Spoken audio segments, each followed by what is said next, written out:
오늘은 신성한 성품에 참여하는 자라는 제목으로 은혜를 나누겠습니다. 오늘 읽은 베드로 후서의 말씀을 보면 우리 신앙인들이 어떠한 마음 자세로 그 어려운 시기, 환난의 시기를 견디고 대처해 나가야 되는가를 잘 알려주고 있습니다. 베드로 전서에서는 사도 베드로가 로마에서 서신을 쓴 것으로 알려져 있고, 임박한 환난, 이제 첫 번째 로마의 10대 박해 중에 첫 번째 박해인 네로 황제의 박해가 임박한 상황에서 환난과 핍박이 다가오더라도 염려하지 말고 걱정하지 말고 용기를 내라는 메시지를 남겨놓았고, 그러한 위로의 말씀을 통하여 다시 한번 신앙을 잘 지키라고 권면한 내용입니다. 이어서 베드로 후서 그 후로 얼마 있지 않아 쓴 두 번째 이 서신의 내용은 이렇게 환난이 임박하고 고난이 다가오는데 교회 안에서 여러 가지 문제가 발생하고 흔들리는 모습이 보이는 거예요. 이렇게 박해가 시작이 되고 우리 예수님은 금방 오실 거라고 말했는데 왜 예수님은 아직도 오지 않느냐 흔들리는 거예요.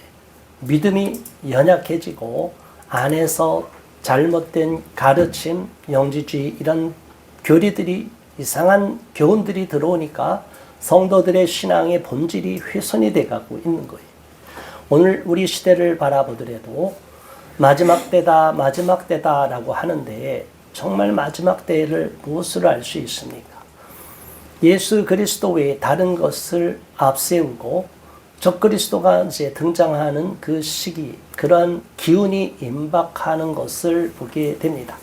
자, 그럴지라도 우리는 요동하지 말고 오늘 베드로 후서에서 저와 여러분들에게 주시는 이 말씀을 마음에 새기고 용기를 갖고 끝까지 어려운 시기, 환난의 때를 겪고 견뎌내야 될 줄로 믿습니다. 사도 베드로는 말합니다. 본인을 예수 그리스도의 종이며 사도라고 말하고 있어요. 사도는 우리가 잘 알다시피 아포스톨로스, 헬라어로, 그리고 영어로는 아포슬이죠. 그래서 우리 사도는 예수님으로부터 직접 가르침과 교육을 받은 사람, 직접 친히 예수님으로부터 교육을 받고 친히 훈련을 받은 사람을 사도라고 그래요. 그래서 아무나 다 사도라고 할 수가 없는 거죠. 그래서 사도를 이어서 그 다음 말씀을 받아들이고 훌륭한 사람들은 속사도라고 그렇게 말하고 있어요.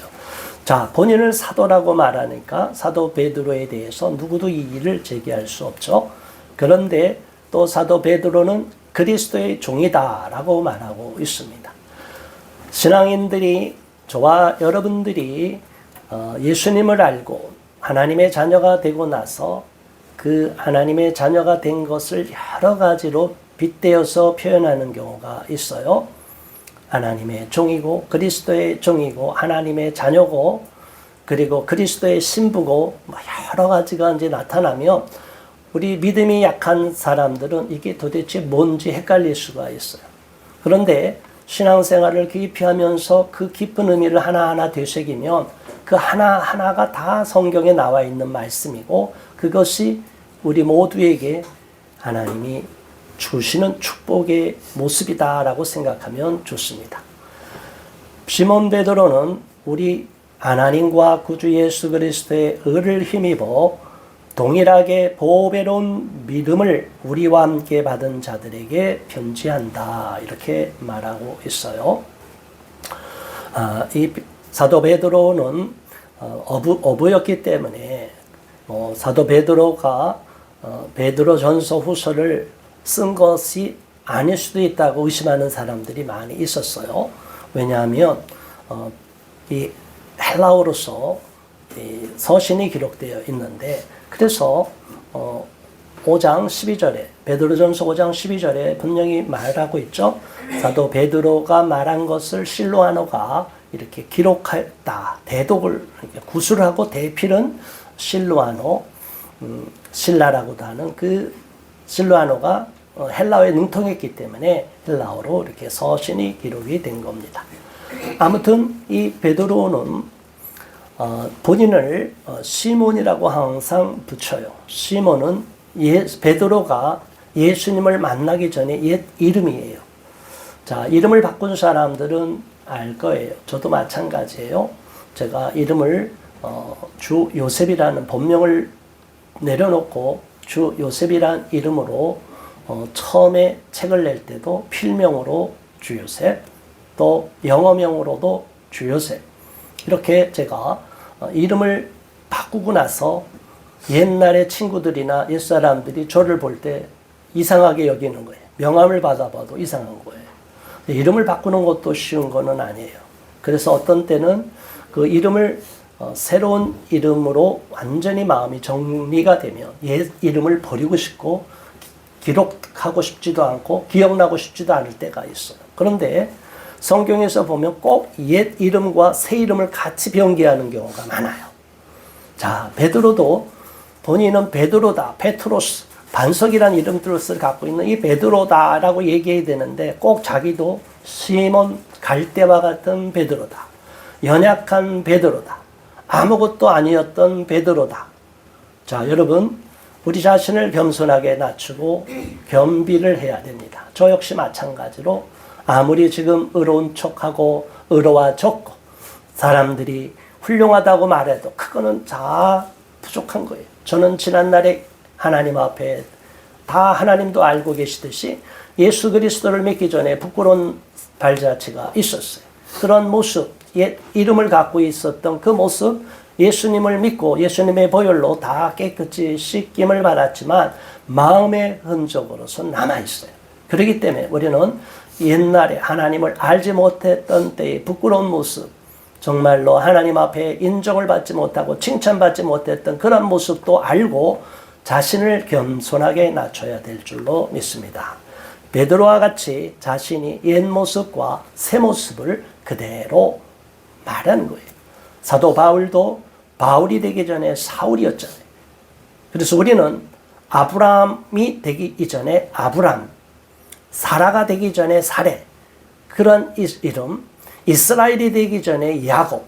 자, 이런 두 이름을 항상 동일한 선상에서 보고 새로워졌지만 마음의 자세는 겸비함으로 낮은 자세로 하나님의 긍휼과 은혜를 덧입고 지난날의 모든 부끄러움을 죄사함 받았다는 그 자세를 잃어서는 안 될 줄로 믿습니다.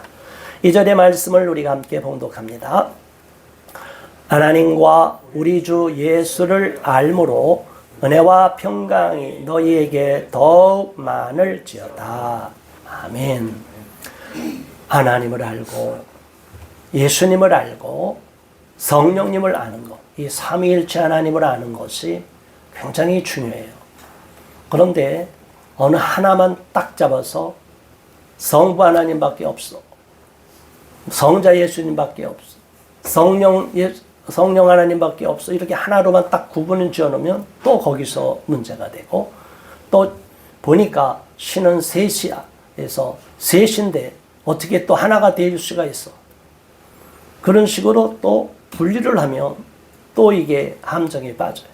굉장히 어려운 부분이 삼위일체의 교리인데, 아무튼 2절엔 분명히 말하고 있죠. 하나님과 우리 주 예수를 알므로, 하나님을 알고 또 하나님이 친히 이 땅에 독생자를 보내시고 그 독생자 예수 그리스도가 곧 하나님이시다는 것을 아는 것이 놀라운 신비예요. 성경을 이성으로 풀다가 자신도 모르게 실족하는 경우가 많아요. 제가 이렇게 자유주의 신학이 무엇인가 이렇게 쭉 보면서 그 원류가 칸트라는 것을 보고 슐라이어마허, 리첼, 하르낙 이렇게 쭉 이어지는 것으로 보면 이 자유주의 신학으로 나올 때 가장 중요한 것은 복음의 본질을 우선하지 않고 우리들이 알고 있는 이성으로서 먼저 성경을 재단하고 하나님을 본다는 거예요. 그러니까 이성이 시대가 난무해서 계몽시대가 돼서 이성이 앞섰던 시대에서 이 자유주의 신학자들이 나름대로 이성으로만은 안 돼 해서 칸트를 비판하고 신앙의 본질을 성경이 중요하다는 것을 알려준 것은 대단한 역할을 했는데, 그러면서도 여전히 하나님이 우리에게 요구하시는 원죄의 문제를 해결하는 방법, 우리 하나님이 진정으로 주시는 구원의 메시지는 제쳐놓고 자꾸 우리 인간이 원죄로 형편없었다는 걸 생각하지 않고 우리 안에 보편적인 하나님이 먼저 주시는 신성이 있다는 걸 자꾸 인정을 하려고 그래. 그걸 강조하려고 그래. 이게 인류 보편인 구원론으로 자꾸 빠지려고도 하고, 그러다 보니까 사람들이 점점 이성으로 들어가는, 성경에 대해서 자유주의 신학자들이 이 신학의 이론을 다지고 성경의 중요성을 깨우쳐주고 그것이 중요하다는 것을 알려주는 이성의 시대에서 다시 한번 성경으로 돌아오게끔 하는 중요한 역할은 했지만 거기에 머무르는 거예요. 이성에 우선하는 그 기준에 머무르다 보니까 복음의 본질에서 들어가지를 못하는 거예요. 그래서 사도신경도 다 제껴놓고, 또 어떤 경우는 복음, 성경을 중시 여기는데 하르낙은 완전히 복음의 것만, 복음 중에서 예수님이 한 이 도덕적인 가르침, 이 아름다운 이 교훈만 딱 잡는 거예요. 바울도 인정을 안 해요. 바울이 쓴 서신도 다 제껴놔요. 그러니까 성경을 자기들이 갖고 있는 이성의 틀 안에 자꾸 가두다 보니까 신학으로 인하여 오히려 하나님이 멀어지는 거예요. 하나님을 아는 과정의 도구가 되고 제대로 모르는 이성으로만 앞서는 시대를 깨우는 역할은 중요한데, 정작 그 신학자들은 하나님을 멀리 떠나게 되는, 많은 사람, 자기도 떠나는 것은 물론이고 그러한 자유주의 신학에 물든 사람들은 성경을 잊어버리게 만들고 성경의 본래 가르침을 저버리게 만들고 예수님의 기적 사건이든 이성으로서 인정이 되지 않는 것들은 다 배제를 시켜버리는 너무나 안타까운 일들이 있어요. 자, 여러분, 우리는 하나님, 성부 하나님, 성자 예수님, 성령 하나님을 온전히 마음으로 믿고 의지하고 따라야 될 줄 믿습니다.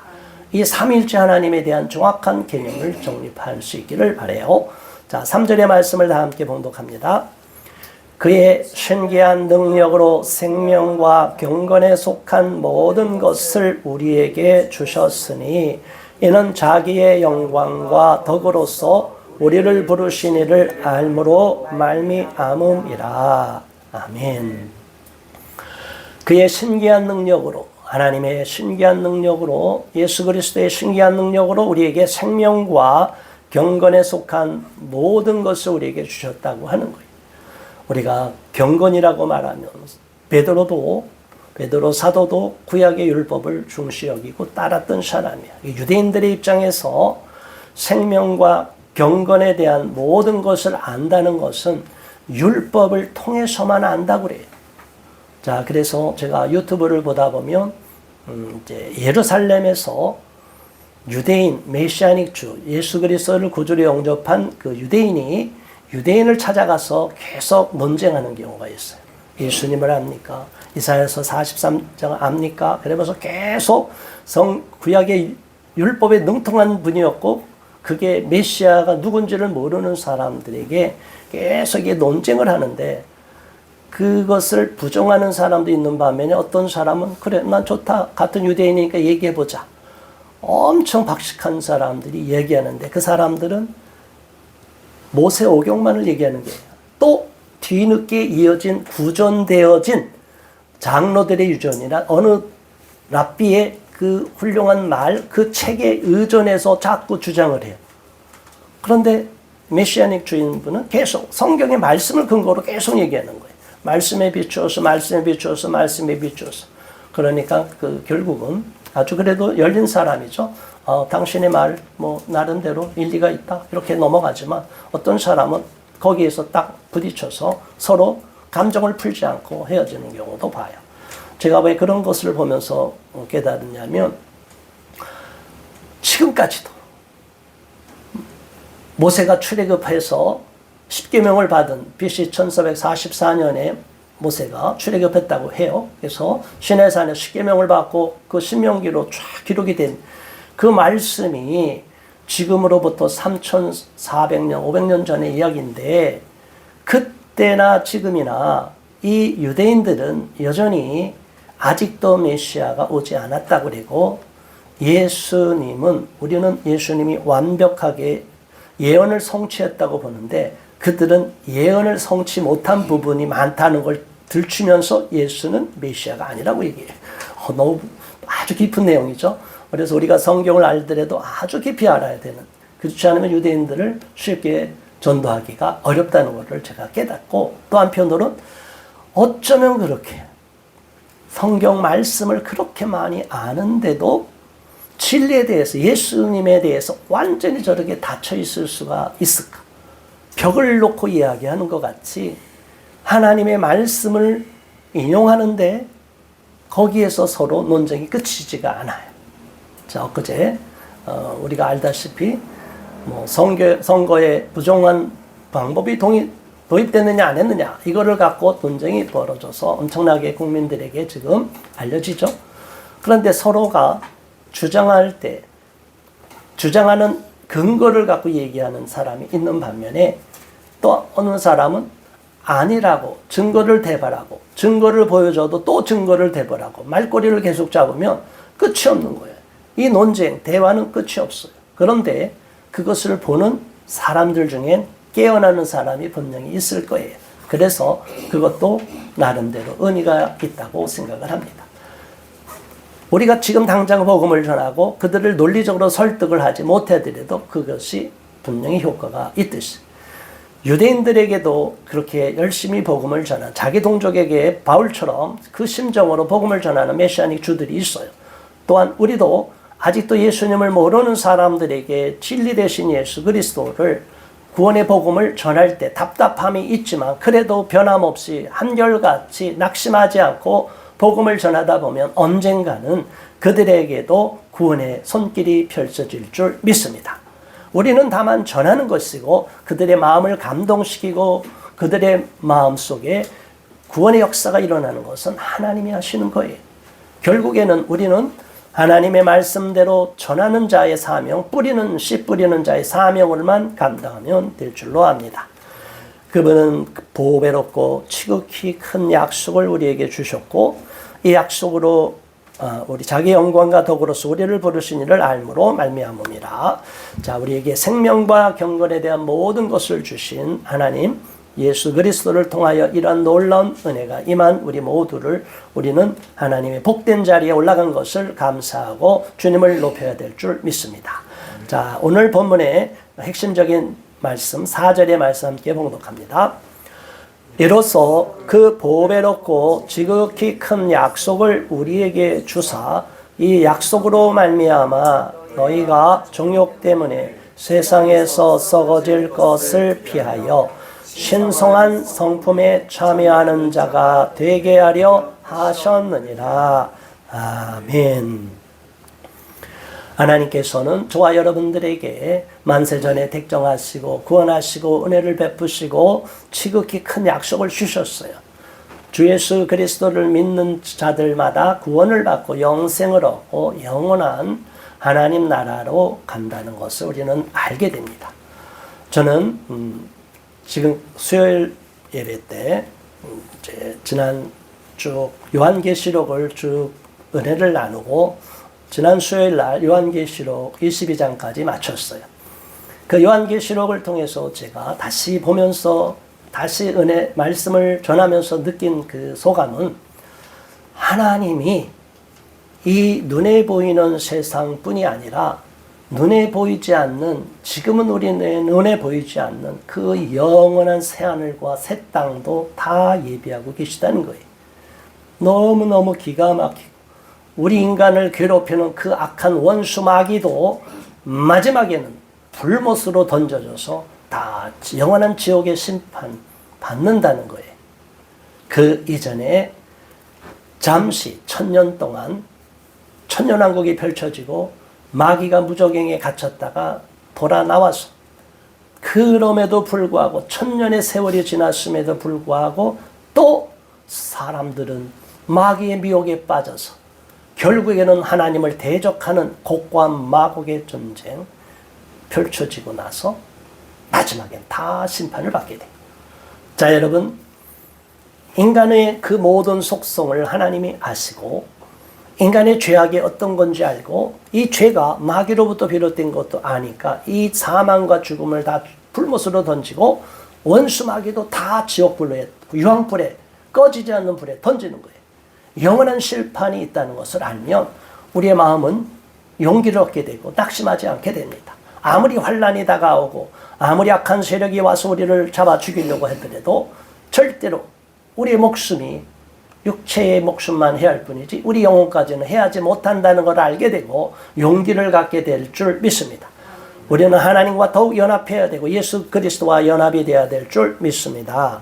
우리에게 큰 약속을 주신 거예요. 이러한 하나님의 자녀가 되는 약속, 마지막 때에 심판의 날이 와도 준비된 자는 하늘에 올라가서 공중에서 재림하신 예수님을 맞이하고 그리고 이 땅에 천년왕국이 펼쳐지고 또 신천 신지 새하늘과 새 땅이 펼쳐지고 새 예루살렘이 하늘에서 내려온 이 아름다운 놀라운 기가 막힌 인류 역사의 미래를 성경은 다 기록하고 있어요.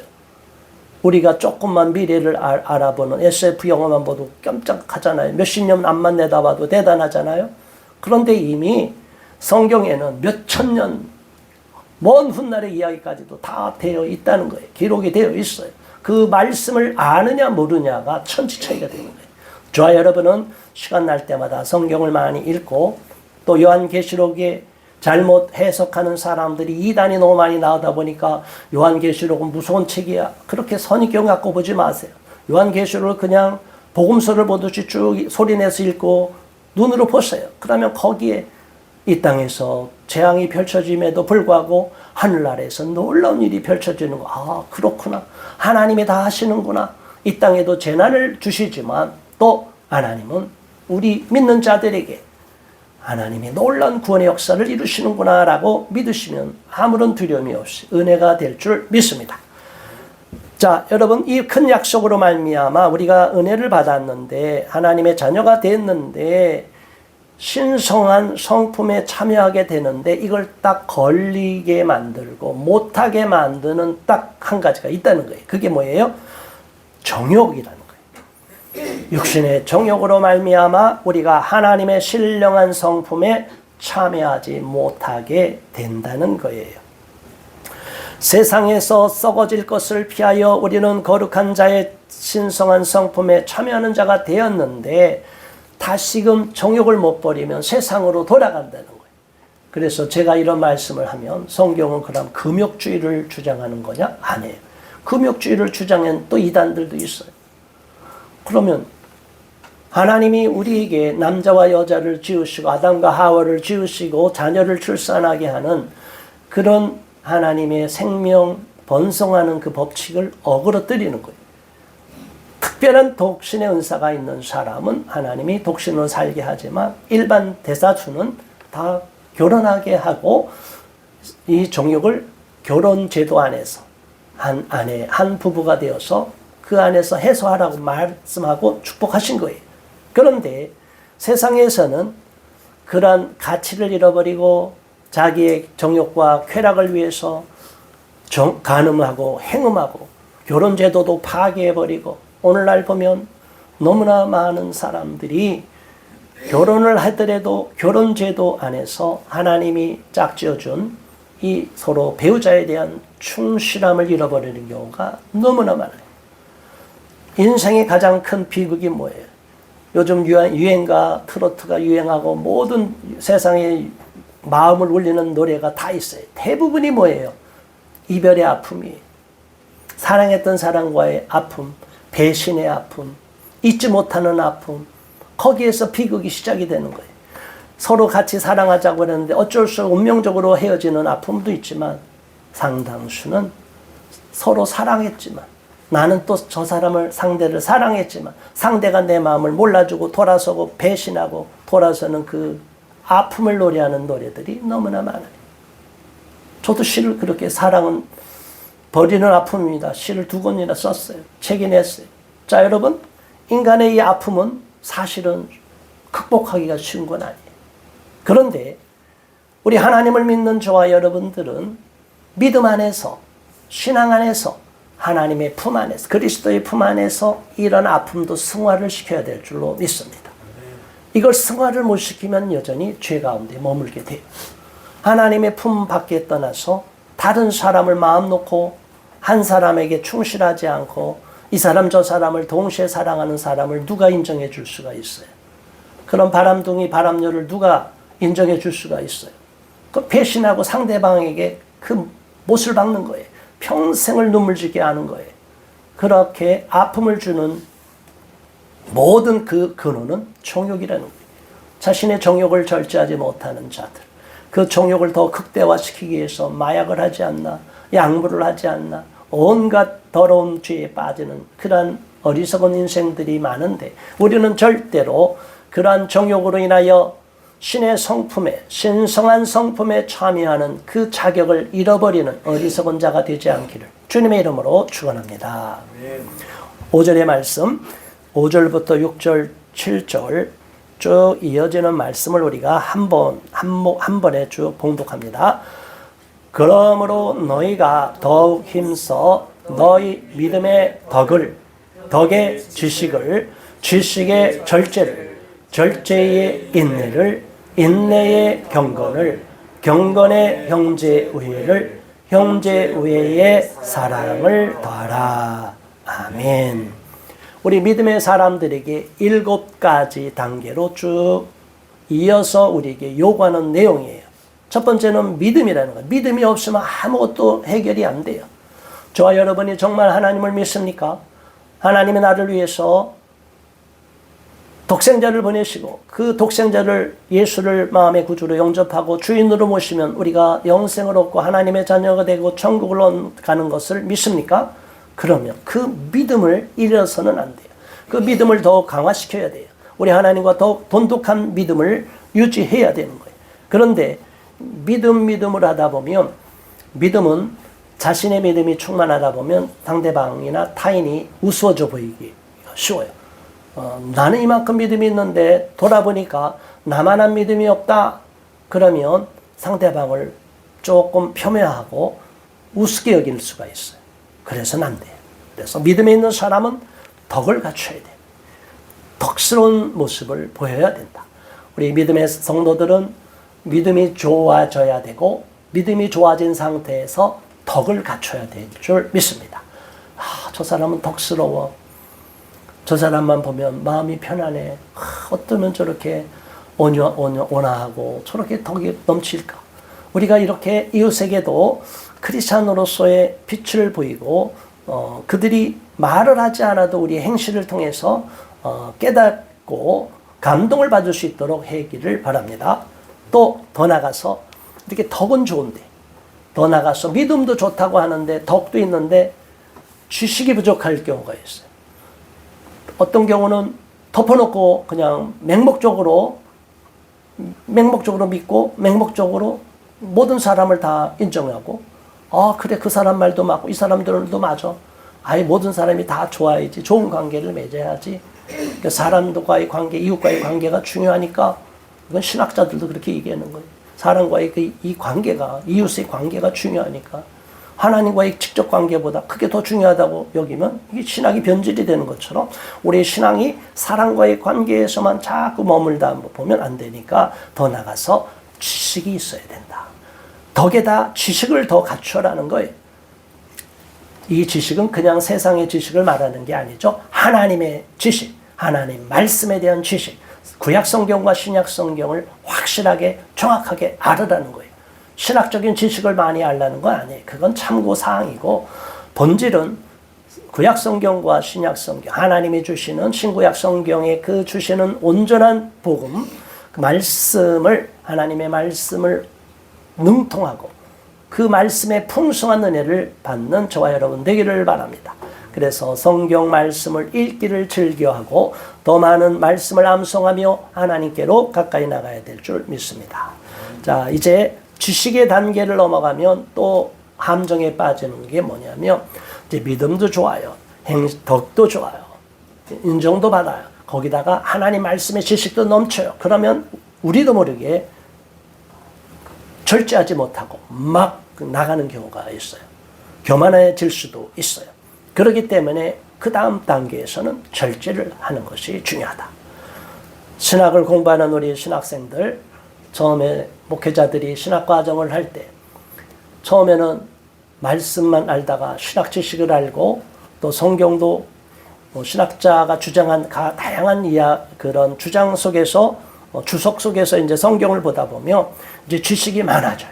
그러다 보면 이제 막 견나가는 거예요. 특히 조직 신학을 배울 때 보면 성경 비평학을 이렇게 배울 때 보면 자꾸 이제 세상적인 그런 학문이랑 연결이 되다 보니까 그쪽이 알게 되고 관심을 갖게 되고 또 거기에 새로운 것이 없나 해서 더 막 그쪽으로만 빠져나가는 경우가 있어요. 모르는 것보다 아는 게 중요하죠. 그런데 아는 것을 넘어서 거기가 이야 정말 새로운 거네 해갖고 마음에 미혹이 돼서 그쪽으로 지식으로 막 넘어가면 절제 없이 넘어가면 이제 함정에 빠지는 거예요. 이렇게 수많은 신학자들이 오히려 잘못된 신학을 신신학을 만들고 자유주의 신학을 만들고 엉뚱한 해방신학을 만드는 거 이거는 위험한 거예요. 절대로 우리는 지식이 있다고 해서 막 무한질주해서는 안 된다. 절제하는 마음을 가져야 됩니다. 더 나아가 절제하면서 다음 단계로 우리에게 또 요구하는 것은 인내하라는 거예요. 절제하면서 때때로는 인내를 해야 됩니다. 저와 여러분들이 하나님의 말씀에 약속을 받고 응답을 받았지만 그게 현실로 이루어지기까지 응답이 금방 이루어지지 않아요. 어떤 거는 몇 년 사이에, 몇십 년 후에 아직도 응답을 받아놓고 현실에 응답을 못 받은 하나님으로부터 계시는 받았는데 못 받은 그런 경우도 있어요. 저는 결혼 꿈을 꾸고 1년 만에 응답을 받았어요. 근데 그 다음 어떤 거는 몇 년이 지나도 응답을 못 받았다가 한참 후에 10년, 20년 만에 응답 받은 것도 있어요. 그리고 제가 받은 것 중에 아직 이루어지지 않은 것도 있어요. 근데 그것은 이루어져가는 과정이고 하나님이 그 계획대로 인도하시는 거예요. 근데 그 과정에서 보면 저는 힘들어요. 왜 하나님 빨리 응답 주시지 않고 왜 빨리 이 상황을 안 바꿔주십니까? 왜 하나님 제가 지금 이렇게 다 죽게 됐는데 아직 이 문제 해결해 주지 않습니까? 우리는 그 속에서 너무너무 힘들어할 수 있어요. 그런데 저와 여러분들은 하나님을 믿는다면 하나님이 저와 여러분을 다음 단계 목적지까지 인도하는 유람선을 태울 수도 있고 열차를 태울 수도 있고 어쨌든 하나님이 우리를 다음 단계로까지 인도하는 그 운송수단 속에 저를 딱 놓고 있다고 생각하시기 바랍니다. 저는 지금 아무것도 안 하고 있는데 하나님이 저와 여러분을 지금 다음 목적지까지 인도하는 KTX 열차에 태웠다면 어떤 경우는 완행열차에 태웠다면 하나님은 우리가 그 열차 안에서 아무리 발버둥 쳐도 힘들어하고 답답하고 해도 하나님은 결국은 우리를 다음 목적지로 인도해 주시는 것을 믿으시기 바랍니다. 이 하나님을 믿을 때 우리에게 인내심이 생겨요. 그런데 하나님을 믿지 않고 의심하고 하나님 왜 나를 이렇게 힘들게 해요? 자 보세요 하나님 저 옆집에 친구 누구는 금방 응답받고 저렇게 됐는데 왜 하나님 나는 아직까지 이래요? 이렇게 자꾸 사람과 비교하면 우리는 실족해요. 절대로 실망하지 말고 실족당하지도 말고 하나님이 나를 사랑하시고 내가 하나님께 무릎 꿇고 기도한다면 다음 단계로 하나님은 축복의 길로 인도하여 주시고 있다는 것을 반드시 믿고 견디고 참아내야 될 줄 믿습니다. 그러한 인내심을 갖출 때 하나님이 그 다음 단계의 복을 누릴 때 더 풍성히 누리고 그 받은 복을 잃지 않게 되는 것입니다. 인내의 경건을 더하라는 거예요. 또 인내하는 자들에게 더 요구하는 것은 경건한 모습을 잃어서도 안 되고 경건한 삶을 잃어서도 안 돼요. 경건한 저와 여러분들에게 다음 단계는 형제 우애를 갖추라는 거예요. 더하라는 거예요. 하나님을 믿고 예수님을 믿고 났을 때 예수님도 그랬지만 1차적으로는 가까운 가족, 가까운 사랑과 분리를 시킵니다. 그래서 때때로는 잠시 사랑했던 친구들, 사랑했던 가족들과도 원수가 되게 만들 수가 있어요. 그런데 하나님을 더 알고 깊어지고 신앙의 훈련을 받고 또 하나님의 복을 누리게 되면 그 멀어졌던 사람들과도 다시 화목하게 만들어요. 육신의 형제들, 육신의 가족들과도 가까워지고 친척과도 멀어졌다가도 가까워지게 만들어요. 그리고 또 하나는 그리스도 안에서 한 형제가 된 우리 크리스찬들끼리 더욱 돈독한 형제 우애를 갖게 돼요. 그래서 교회 안에서 하나님이 주신 이 아름다운 새로운 가족들은 더욱 돈독한 믿음의 관계, 돈독한 신뢰 관계를 갖게 되는 거예요. 그래서 우리는 교회가 더욱 형제 우애와 코이노니아를 통하여 사랑이 넘치는 아름다운 공동체가 되어야 될 줄 믿습니다. 세상이 아무리 악해지고 세상이 아무리 더러운 죄가 넘친다 할지라도 배신이 난무한다 할지라도 교회 안에서는 이러한 신뢰와 사랑의 관계가 형제우애가 회복되어야 될 줄 믿습니다. 형제우애에 사랑을 더하라. 최종은 사랑.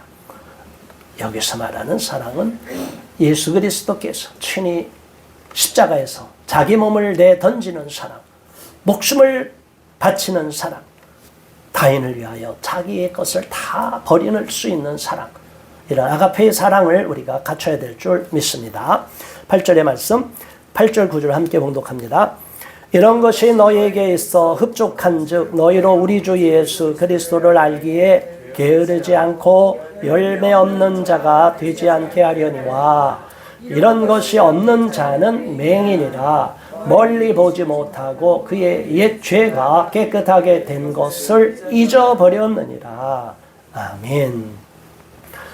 이런 아름다운 것이 우리한테 있는 것을 알고 흡족하니 너무 감사하잖아요. 저와 여러분이 이런 아름다운 복을 누리게 된다는 것이 얼마나 감사해요. 하나님을 향한 믿음, 예수 그리스도를 믿음으로 말미암아 우리가 구원을 얻고 이렇게 놀라운 은혜의 복을 누리게 되는데 예수 그리스도를 알기에 그렇지만 게으려서는 안 되고 게을르지 말고 열매 없는 자가 되어서도 안 된다는 거예요. 이렇게 우리가 은혜를 받고 거기에만 머물러서도 안 되고 우리가 이럴수록 주 예수 그리스도를 더욱 깊이 알자. 예수를 알 때 더욱 깊이 알자. 우리는 목표가 예수님께로 더욱 가까이 가야 될 줄로 믿습니다. 그리고 하나님의 주신 은혜의 열매가 있어요. 갈라디아서에 나오는 우리가 성령의 9가지 열매가 있죠. 사랑, 희락, 화평, 오래 참음, 자비, 양선, 충성, 온유, 절제. 이런 9가지 열매도 풍성하게 맺을 수 있도록 해야 되는데 우리가 나는 받은 은혜가 충만해 하놓고 자기 안에만 딱 가둬놓으면 안 된다는 거예요. 이 받은 은혜를 또 나눠야 되는 거예요. 그래야 하나님의 더 큰 은혜의 복을 누리게 된다는 거예요. 이런 것이 없는 자는 안타깝게도 맹인이라는 거예요. 소경이라는 거예요. 영적으로 죽어 있다는 거예요. 영의 세계를 모른다는 거예요. 멀리 보지도 못하고 그의 옛 죄가 깨끗하게 되어서 하나님의 놀라운 축복을 받고 의롭게 된 것도 잊어버렸다는 거예요. 자기가 이렇게 구원받고 은혜를 받았는데 이게 얼마나 감사해요. 이건 돈 주고 살 수 없는 구원이에요. 이 구원을 얻었는데 이 구원의 가치를 잃어버리고 사람들 사이에 여전히 아직까지도 옛 구습이 남아있거나 자기의 인간의 옛 욕심 본성에 이끌려서 인색해지거나 자기가 마음 놓고 형제 사랑을 하지 않고 있는 이기심이 있다면, 정욕이 있다면 그건 버려야 된다는 거예요. 자, 마지막 10절. 그러므로 형제들아 더욱 힘써 너희 부르심과 택하심을 굳게 하라. 너희가 이것을 행한즉 언제든지 실족하지 아니하리라. 11절. 이같이 하면 우리 주 곧 구주 예수 그리스도의 영원한 나라에 들어감을 넉넉히 너희에게 주시리라. 아멘. 오늘 앞서 말한 이 모든 내용을 우리 형제들에게 다시 한번 권면하는 거예요. 더욱 힘써 너희가 부르심을 택하심을 굳게 하라는 거예요. 어떤 모양에서 택함을 받았느냐, 언제 부름을 받았느냐, 어떠한 사명을 받았느냐, 그거를 기억하고 잃어버려서는 안 된다는 거예요. 그것을 굳게 받고 확신하면 거기에 견고히 서고 이것을 하나님이 주신 미션으로 받아들이고 사명으로 받아들이고 열심히 그대로 행한 즉, 살아간 즉 언제든지 실족하지 않게 되고 예수 그리스도의 영원한 나라, 하나님과 영원한 동고동락할 수 있는 영원히 거기 고통이 없죠. 천국에는 고통이 없는 영원한 하나님의 나라에서 빛의 나라에서 어둠이 없는 나라에서 죽음과 사망이 없는 나라에서 영생을 누리는 복을 누리게 된다는 거예요.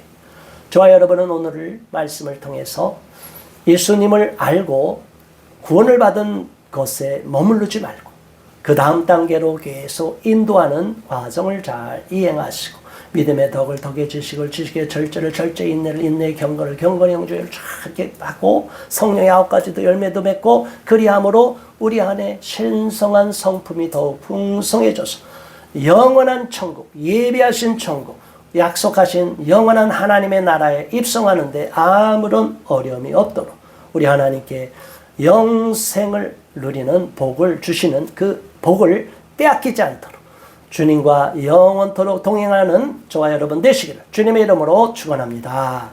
말씀대로 순종하며 나갈 수 있게 해달라고 합심하여 기도하겠습니다. 주여 할렐루야. 하나님 아버지 고맙습니다. 감사합니다. 우리 하나님 이 땅이 아무리 요동을 치고 어려운 문제가 있고 어둠이 덮어간다 할지라도 혼란과 핍박이 다가온다 할지라도 좌절하거나 실망하거나 낙심하지 말기를 바랍니다. 우리 예수 그리스도가 오시리라 한 약속이 더디 지체된다 할지라도 낭망하지 말고 실망하지 말고 끝까지 예수님만 붙들고 달려가고 믿음을 잃지 않고 볏대를 향하여 달려갈 수 있기를 바랍니다. 아버지 하나님 도와주시옵소서. 우리가 예수 그리스도를 알므로 하나님의 자녀가 되고 우리가 예수 그리스도의 신령한 성품을 우리 안에 이루기를 원하는데 그 신령한 성품을 잃어버리고 유혹하고 빼앗길 수 있는 위험 요소가 있지만 결코 타협하지 말고 굳게 십자가를 붙들고 우리 하나님만 바라보고 신뢰하며 믿음으로 나갈 수 있도록 도와주시옵소서. 그리하여 마침내 우리 모두가 하나님이 이러한 복을 주셨노라 간증하는 믿음의 주인공 되도록 은혜를 부어 주시옵소서. 예수 그리스도 이름으로 간절히 기도드리옵나이다.